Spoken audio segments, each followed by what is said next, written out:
I'm back once again. Welcome back to Bad Born Angels on YouTube. Deuces.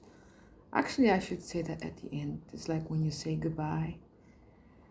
This is part 3 of the Bad Born Angels speaks about the topic of how you should never throw yourself away at all. And I would gradually share how I did it, how I survived, how I made it out alive. I did. Um, I was in the previous talk. I was talking about uh, Uncle William. He was actually the person that inspired me to write. He was always writing something. Um, and I'm not gonna pretend I could actually read at 3 years old, 3 years of age, but something just after he passed away, that was a very traumatic experience for me. We lived in his house, my mom, my sister, our dad. My dad was a sailor, so he wasn't always around. But he took us in, and there was another little brother who lived in Amsterdam, who was birthed by yet another woman. And my dad was his dad, or at least my sister's dad was his dad. And so he would occasionally come to Rotterdam and pick my sister up and take her to Amsterdam, uh, or vice versa. No, not vice versa, and so she could go and play with her brother, with her little brother. And he actually was born in between the two of us, so that's actually quite funny. A lot of pregnancies going on back then. And my uncle William, the Dutch guy, took note of that and noticed that nobody was really actually paying any kind of attention to me and was not really interested in my well-being whatsoever. And my dad would literally separate me and my sister, who were actually always used to being together. So if she would leave or be gone, I would miss her a lot. And but I didn't know what they were going to do. I never actually did. It never really clicked about as to what their whereabouts were until much later. All I knew is that my dad would come and he would take my sister, and I would stay behind. And so those moments were obviously the moments that Uncle William decided, like, look, I'm gonna spend some time with this little munchkin right here. And that's how I spend my time with Uncle William. And my sister would be in Amsterdam playing with her little brother. And so one day I woke up, and I went downstairs. And usually I would find Uncle William already sitting at a table drinking his tea or standing in the kitchen doing something. But he wasn't there. And the fact that we actually lived in his house in the same building, we used all the same rooms, the bathrooms, the living room, the kitchen, but I had never seen his bedroom, ever, because he was always awake before the rest of the house was awake, and he would always go to bed after everybody was asleep. And or he would keep to himself and stay in his room the later part of the night. But I never saw his room ever. And so that day I actually lost Uncle William. And I was like, where is he? And I was like not even reaching kitchen tabletop length. Like I could barely open a drawer.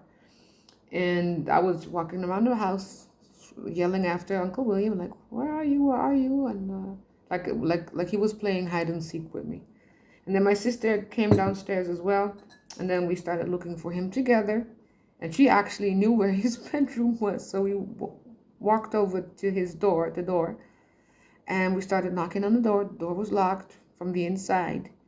And that's, I think, where we started to panic.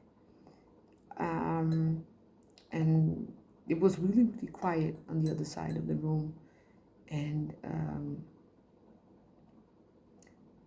all I know is that I saw my mom walking down the stairs with her big belly because she was like about to pop. She was about to give birth to my, um, let's say, the fourth sibling in line, who was born in 83, February 19th. And this was on February 17th, so she was like 2 days away from delivering my younger sister. And she also couldn't manage opening the door, and she started yelling and screaming and pounding on the door. But of course, she couldn't stress herself out that much. But yeah, she knew he was in the room. So eventually, she called the police, and all I recall standing there and watching two police officers with a crowbar trying to get the door open, and then the next moment the door just, like in slow motion, waved open, and all I could see was like his bedroom. Like for the first time, I was really like, the whole scene was new to me, and I see the bed, and I see him like he was in the bed, like he was placed in the coffin. It was really scary. Looking back, standing there like maybe 3 meters away from, yeah, I'm a European, we speak in meters, not in inches or feet. And and it was him, and his head was facing the window away from me, and there was a line of blood coming from out of his nose, running down his cheek to his neck. And I think that's when the police officers discovered or realized that he had passed away. Um, and I'm still literally, my inner child. I think I've managed to release her with one foot, standing at the doorway, looking at a man who treated me like he was a father. Treated me with respect, with kindness, with compassion. He had eye for me, and he saw something in me that he found important enough to spend some time with, and give some energy to. And it's the little things, that keep kids going. It's just that one person just has to see you, recognize you, acknowledge you, show you that you are worthy of their time, love, and attention. That's like, if a kid grows up without that, that's a definite deal breaker. And I didn't get that from my parents, like the people that made me, and still looking for Mr. Biological. But I think if that short year, it might have not even been a full year, but I do remember us going on holiday, and he would come along with us, and we actually went to Lisbon by train. And this is like back in the 80s, so that was awesome, because he was afraid to fly.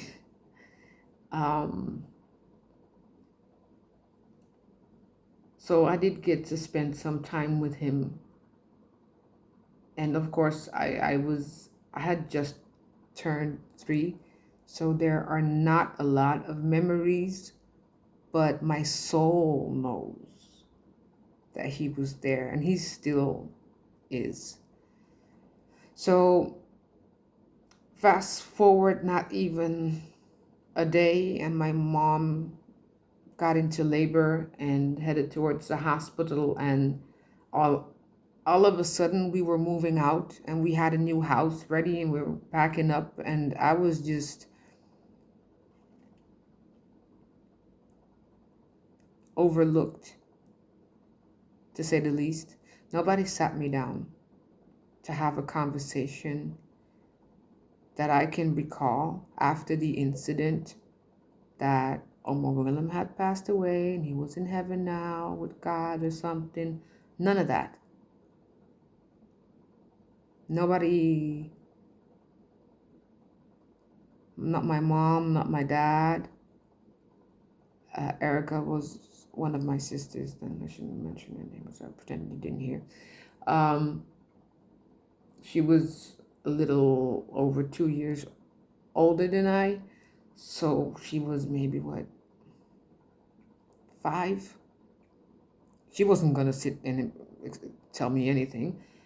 Um, she had just recently started going to school. What is she going to tell me? She wasn't even in preschool yet. And then on the 19th, we were already in the new house because it was like Monday Uncle William died, and Tuesday, like the same night, we moved, and went to another house, and the house was empty, was still being filled up with all of our stuff, new stuff I hadn't seen before. And I remember us all huddling in the living room because there was not a single bed in place, and all our uncles were sleeping around us. And then I can't even say the call came because we didn't have a mobile phone then, but one of my uncles came to the house to say that my mom had finally, after hours, given birth to a healthy baby girl, which pissed me off because I was like, I wanted a baby brother, but I never got a baby brother. And so that put me in a very awkward situation. Had to, I couldn't even say goodbye to Uncle William. It was just gone. He was just gone. Like the last time I saw him was on that bed where he died. We never got to go to a funeral or whatever. The same day we moved. So I had to leave the house I knew, where I had felt safe up till then, with Uncle William hovering over me. Thank God. And I wasn't the youngest anymore. And my mom wasn't even around to comfort me or my sister because she was giving birth to another child. And everybody else was so busy, wrapped up in the moving of the stuff, that they didn't. I can't even. I can't recall a single moment, minute, or second that somebody sat me down and tried to comfort me.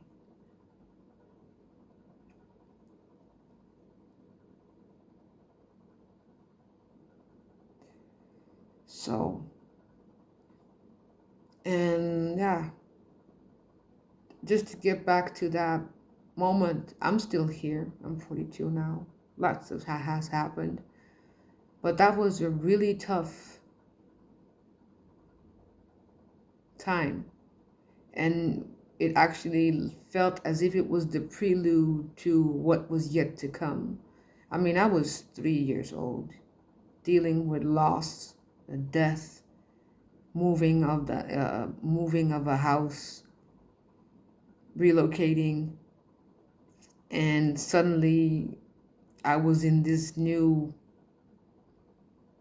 world with a new baby sister, and they didn't even pretend to know I existed. So that was tough. And I still to this day cannot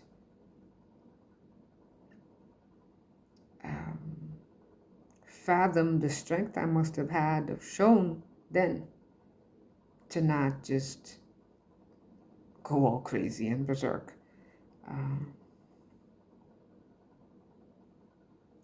So it just takes one It just takes one person. In some cases, for a lot of kids, it even just takes that one person and maybe a half an hour of their time to speak good into you, good unto you, good over you, to give you that attention, love, compassion, so that you know it exists and it can be used to your benefit. And not everybody is going to do that. Not everybody is on this earth for your benefit. They'll try to use you, for sure. Mm-hmm. But it only just takes one person. The right words, with love and light and compassion. If that man had not been in my life for those mere seconds, if I look back, it feels like seconds because it's been such a long time ago.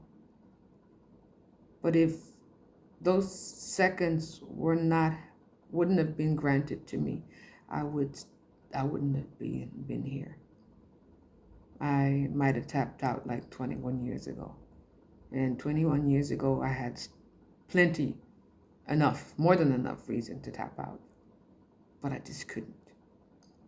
Because every day I wake up and I go to bed with one certainty: I am loved.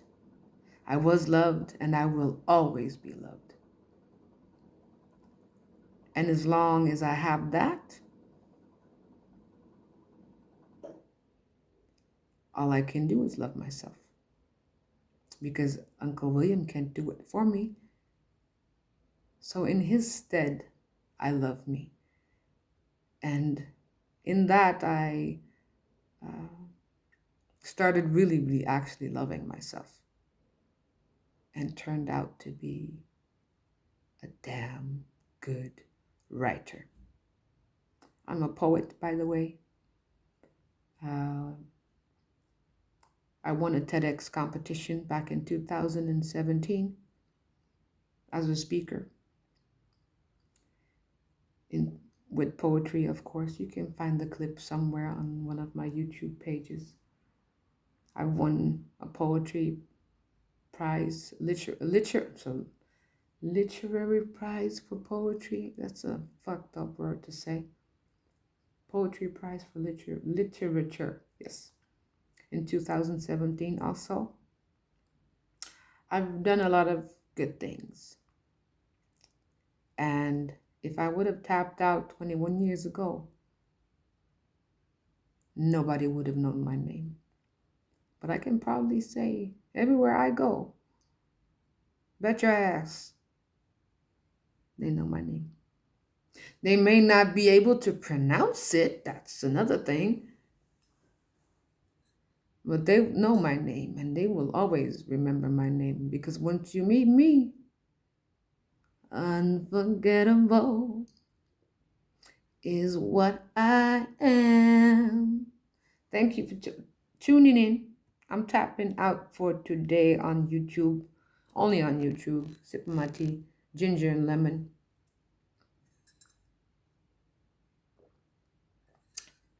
Delicious. Tune in. I'll come back tomorrow and finish. I can't finish the story. It's a continuing tale, I'm telling. But watch it. Watch it twice. Share. Subscribe. Please subscribe. Please share. Somebody out there needs to hear this today. Make sure they get it today. Thank you. Much love. Oh, I can see deuces now. Deuces.